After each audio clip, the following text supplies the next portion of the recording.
La meilleure chose que tu peux apprendre, c'est comment est vraie la parole de Dieu et comment Dieu t'aime. Dieu veut le meilleur pour toi. Il veut que tu vives vieille, 120 ans. Oh là là!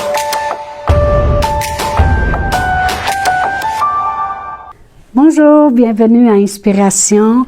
Eh bien, notre 4e capsule sur ce beau sujet des esprits au service de Dieu, envoyés pour exercer un ministère en faveur de ceux qui doivent hériter du salut. Merci Seigneur. Dans notre première capsule, alors lorsqu'on parle des esprits au service de Dieu, on parle des anges. Dans notre première capsule, on a vu qu'ils sont constants dans nos vies, prêts à intervenir en obéissant à la parole de Dieu, aux ordres de Dieu. On a vu aussi qu'ils sont puissants en force, que les choses naturelles pour eux, c'est rien. Ils sont plus puissants que n'importe quoi dans le naturel qui pourrait mettre des barrières, les arrêter. Il n'y a rien dans ce monde qui ne peut les arrêter. On vit dans un corps, alors on a besoin de la puissance de Dieu qui est manifestée à travers les anges, amen. Et on a vu que les anges ont des responsabilités de nous délivrer, de nous protéger, qui vont au-devant de nous. Ils ont des responsabilités. Ils doivent obéir. Merci Seigneur. Dieu, il s'attend qu'on va obéir, mais les anges obéissent aussi. Et savez-vous qu'il y a 2/3 des anges qui ont dit « Yes, Lord! » Oui, Seigneur, on obéit. Il y a 1/3 qui a suivi le diable des anges et ont été déçus, puis ont été défaits aussi. Mais 2/3 des anges sont là au service de Dieu, envoyés pour faire un ministère en notre faveur, et ils obéissent. Amen, gloire à Dieu. Alors, on va regarder différentes tâches que les anges ont encore aujourd'hui. Premièrement, on peut voir que les anges apportent des messages. Ils donnent des informations. Alors, c'est arrivé avec Zacharie, lorsqu'on regarde dans Luc 1, verset 11, Zacharie, ça dit « Alors un ange du Seigneur apparut à Zacharie et se tint debout à droite de l'autel des parfums. » C'est là qu'il a annoncé que Élisabeth, sa femme, allait avoir un enfant. On a vu qu'un autre message avait été apporté à Marie par un ange, que elle serait enceinte puis que le Saint-Esprit la couvrirait de son ombre. Amen. On a vu aussi que les anges avaient apporté un message aux bergers qui étaient dans le champ lors de la naissance de Jésus. Ça dit, mais l'ange leur dit, ne craignez point, car je vous annonce une bonne nouvelle. Puis ça, c'est dans Luc 2, 10, qui sera pour tout le peuple un sujet d'une grande joie. Et on a vu aussi qu'il y avait un ange à la résurrection de Jésus qui est venu annoncer aux femmes que Jésus était ressuscité, puis il a dit, allez l'annoncer aux autres. Amen. Un ange est venu aussi en vision à Daniel dans l'Ancien Testament pour lui annoncer les choses qui arriveraient selon la prophétie qu'il avait eue. L'apôtre Paul, en naufrage, a eu un message d'un ange, puis il a dit à tout l'équipage, il dit, ne craignez point, on ne périra pas.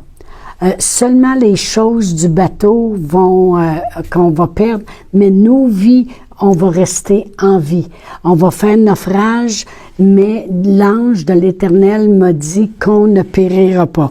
Alors, on voit que les anges apportent des messages. Corneille, un ange, a rentré dans sa maison, puis il a dit, il était vers la 9e heure du jour, dans Acte 10, verset 3, il dit, je vis clairement dans une vision un ange de Dieu qui entra chez moi et qui dit, Corneille, envoie des hommes chercher Pierre à Joppé. Et puis, il lui a parlé. Les anges peuvent nous apporter un message. Ils le faisaient là, puis ils le font encore. Ils sont pas au chômage. Amen. Ils peuvent aussi nous fortifier puis nous encourager. Alors, vous savez, Sarah, elle avait voulu aider Dieu dans l'Ancien Testament. Et parce qu'elle ne pouvait pas avoir d'enfant, elle a dit à son mari, va coucher avec la servante Agar et elle me donnera un fils. Et après ça, plus tard, elle a eu de l'animosité, Agar a eu de l'animosité, puis Sarah l'a chassée. Et dans Genèse 21, verset 17, ça dit que lorsque Agar s'est retrouvée avec l'enfant Ismaël dans le désert, ça dit « Dieu entendit la voix de l'enfant et l'ange de Dieu appela du ciel Agar et lui dit « Qu'as-tu, Agar? Ne crains point, car Dieu a entendu la voix de l'enfant dans le lieu où il est. » Puis là, il a ouvert ses yeux, puis il a montré un puits, puis ils ont rempli le gourde d'eau, puis ils ont pu continuer leur chemin. Mais voyez-vous, un ange est venu la fortifier pendant qu'elle était dans le désert, puis qu'elle était désespérée. Jésus, on l'a vu dans Luc 22, verset 43, que la nuit avant qu'il meure, Jésus priait, puis était en agonie. Un ange est venu le fortifier. Alors, on voit que les anges peuvent venir te donner des messages et peuvent venir te fortifier. Ils peuvent venir aussi te servir. Wow! Ça, c'est fort. Dans Matthieu 4, 11, lorsque Jésus a été tenté, on en a parlé, ça dit, et qui a résisté aux tentations après avoir jeûné 40 jours, ça dit que, à la fin, alors le diable le laissa, et voici les anges vinrent auprès de Jésus et le servirent. Ils lui ont servi à manger. Pourquoi je le sais? Parce qu'ils l'ont fait avec Élie le prophète. Ça faisait 40 jours qu'ils n'avaient pas mangé. Ils sont venus y faire quelque chose de bon. Parce que Élie, dans 1 Roi 19, versets 5 à 7, on pourrait le lire, mais Élie, il s'enfuyait parce que là, Jézabel est en colère, elle veut le tuer. Là, il s'est couché en dessous d'un genet, puis il demande la mort, puis tout ça. Mais là, ça dit, un ange le toucha, au verset 7, et lui dit, « Lève-toi et mange. » Il y avait là un gâteau des anges et de l'eau. Il y avait là un petit gâteau, un gâteau des anges. Mais ça, les gâteaux des anges. Un ange lui avait fait un petit gâteau et il y avait de l'eau. Et savez-vous que ce gâteau-là a fait qu'il a marché après ça 40 jours et 40 nuits pour se rendre à la place que Dieu avait préparée pour lui et ça l'a soutenu. Mais les anges sont venus servir Jésus après qu'il ait jeûné. Les anges sont venus faire un petit gâteau puis mettre de l'eau. Ils sont capables de faire à manger. Bon, OK.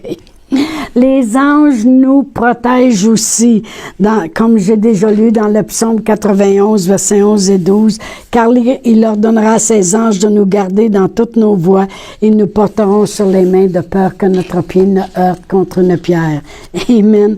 Et l'ange de l'Éternel campe autour de ceux qui craignent Dieu. Alors les anges sont là pour nous protéger aussi. Les anges vont nous amener à la maison. Amen. Lazare, lorsqu'il est mort, je parle pas de Lazare que Jésus a ressuscité, là. Je parle de Lazare, le pauvre puis le riche, là. Le pauvre Lazare, ça dit, le pauvre mourut aussi et il fut porté par les anges dans le sein d'Abraham. Les anges sont là continuellement. Avec nous ici, ils sont puissants parce que quand ils arrivent dans le format de la terre, le naturel, pour eux autres, ça devient très facile. Il n'y a pas rien qui peut les arrêter, aucune barre de fer, aucune chaîne, absolument rien. Mais les anges, lorsque Lazare, le pauvre, mourut, les anges l'ont porté et nous ramènent à la maison. C'est pour ça que Jésus y avait dit, « Je pourrais invoquer mon Père qui m'enverrait 12 légions d'anges pour pas que j'aie besoin de passer par la croix. » Ça voudrait dire que les anges l'auraient amené à la maison. Les anges nous attendent aussi pour nous amener à la maison lorsqu'on fait le bon choix, puis qu'on choisit le plan de Dieu qui est son plan à lui, c'est qu'on comprenne que Jésus il est mort à la croix pour nous, qu'il a donné sa vie, il a payé le prix, il a descendu aux enfers pour pas qu'on ait besoin d'y aller. Il voulait pas qu'on aille par là, il voulait qu'on aille par là. Au ciel. Amen. Gloire à Dieu. Amen. On peut s'attendre à voir dans les temps dans lesquels on vit, dans les derniers jours, de plus en plus l'activité des anges. Pourquoi? Parce qu'il y a de plus en plus de dangers autour de nous. Amen. Moi, je m'attends toujours que les anges sont là par la parole qui est parlée de ma bouche, par la foi, de plus en plus. Parce que il y a des tornades, il y a des ouragans, il y a des tremblements de terre, il y a des... T'es en Floride dans ton condo, puis ça s'effondre. Où est la sécurité? Le monde, il dit, j'ai de l'argent, j'ai de la sécurité. Ton argent, là, elle peut s'en aller en fumée assez vite.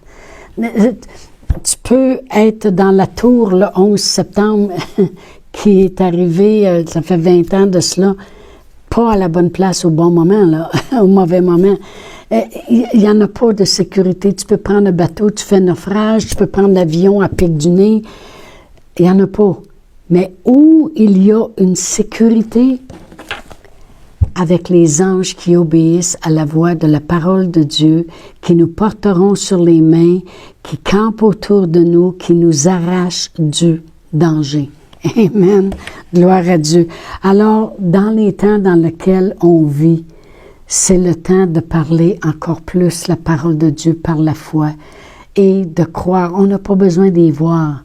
Comme Jésus, on a juste besoin d'être conscients qu'ils sont toujours là, prêts à nous secourir. Amen. Et ils sont à l'œuvre avec les réveils aussi qui s'en viennent sur la terre. L'activité des anges est grande. Amen.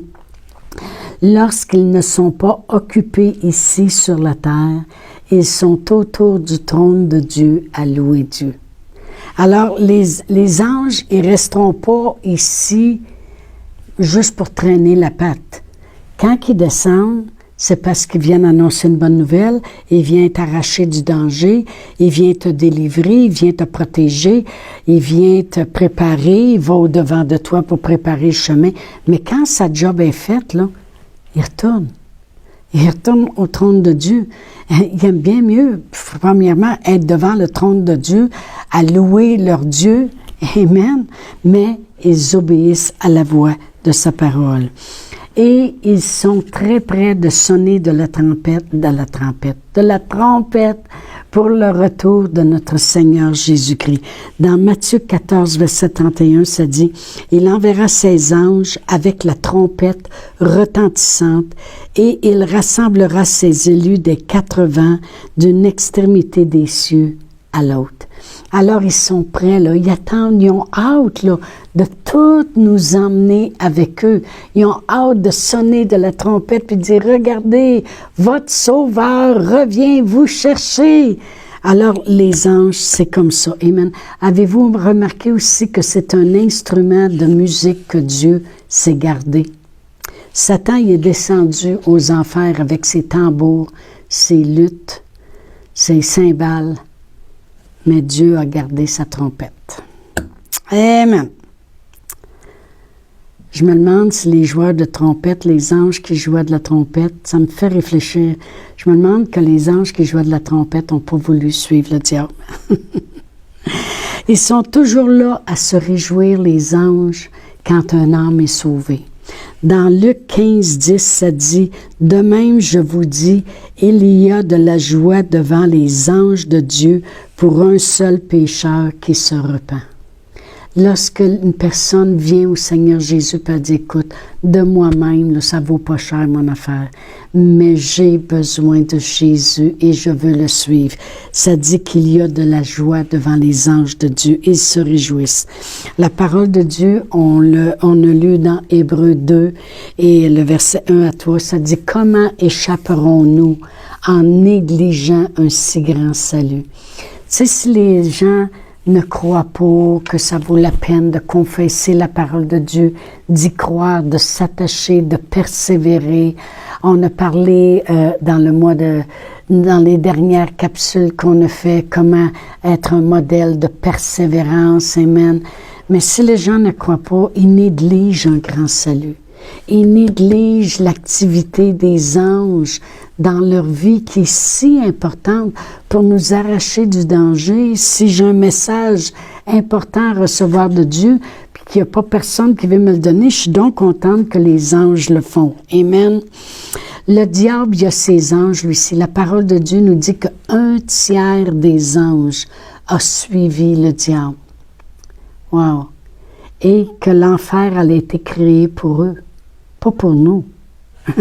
Dans Matthieu 25, 41, ça dit, « Ensuite, il dira à ceux qui sont à sa gauche, « Retirez-vous de moi, maudits, allez dans le feu éternel qui a été préparé pour le diable et pour ses anges. » L'enfer a été préparé pour le diable et ses anges. Puis moi, je vous dis une chose, si le diable, devant Dieu l'Éternel, a réussi à convaincre un tiers des anges de le suivre, lui, il est convaincant. On a du travail à faire pour amener le monde à croire au Seigneur Jésus. Merci Seigneur qu'on a l'assistance des anges. Amen. Alors, l'enfer n'a pas été créé pour nous, mais le diable, il veut nous emmener là avec lui, mais il ne peut pas. Si on croit que Jésus est allé avant nous et qu'il a dit non, non, non, non, non. S'ils croient en moi, ils n'iront pas là. Ils vont venir au ciel avec moi. Amen. Ne négligeons pas un si grand salut. Alors, j'ai aimé faire ces capsules sur les anges. Amen. Mais la plus grande de ces choses, c'est notre Seigneur Jésus-Christ qui est venu à notre secours, comme je l'ai expliqué, qui est mort sur la croix pour nous. Alors, confessez-le.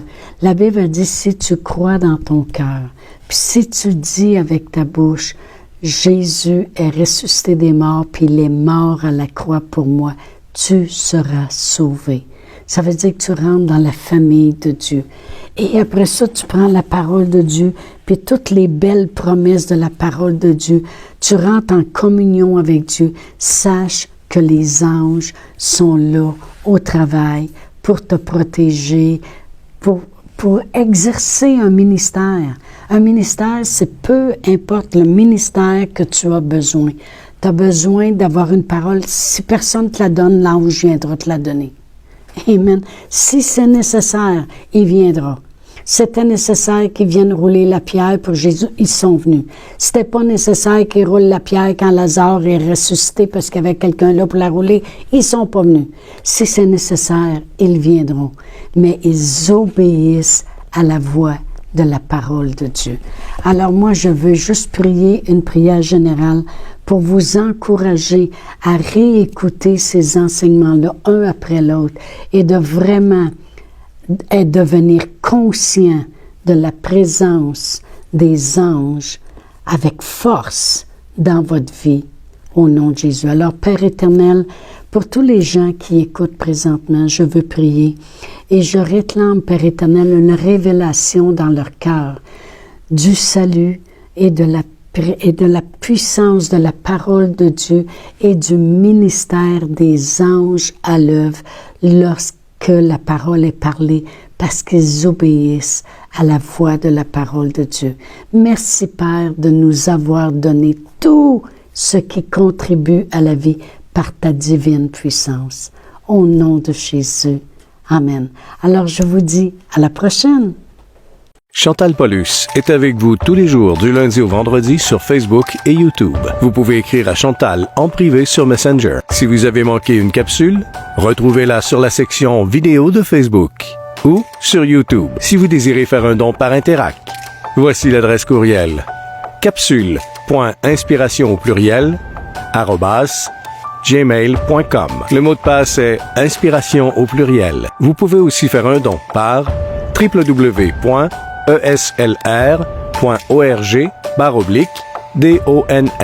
Veuillez indiquer en mémo Capsule Inspiration.